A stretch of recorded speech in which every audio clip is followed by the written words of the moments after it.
行政法務司司長陳麗敏同屬下領導主管舉行施政座談會，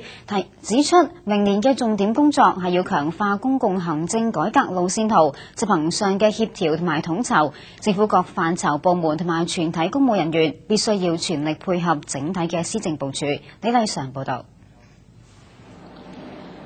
120多名領導主管出席咗座談會，就路線圖嘅跟進工作進行咗交流同經驗總結。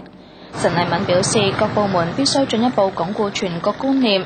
尤其係領導主管需要以身作則，帶領及團結部門嘅全體人員，將路線圖融入日常生活裏面，為貫徹落實付出最大努力。同時亦都要同其他範疇嘅部門通力合作，摒棄私心，放下成見，務必要按照進度完成任務。對於與會者反映喺落實時可能遇到嘅困難，陳麗敏表示關心同理解，目前已經制定同逐步開展一系列嘅配套措施，包括宣傳推廣、培訓教育、資源同技術支援等。陳麗敏指出，行政當局必須要提供足夠嘅渠道，等各個部門同全體公務人員清楚認識特區政府嘅施政理念同工作計劃，以及對執政團隊嘅要求。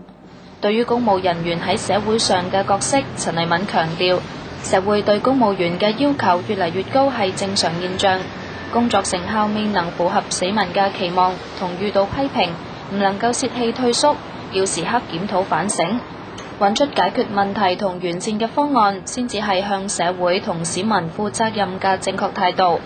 陳麗敏表示，為咗進一步推動公務人員積極參與建設，短期內會推出自願參與計劃，建立公務人員智庫，喺行政法律改革嘅唔同範疇發揮所長。澳門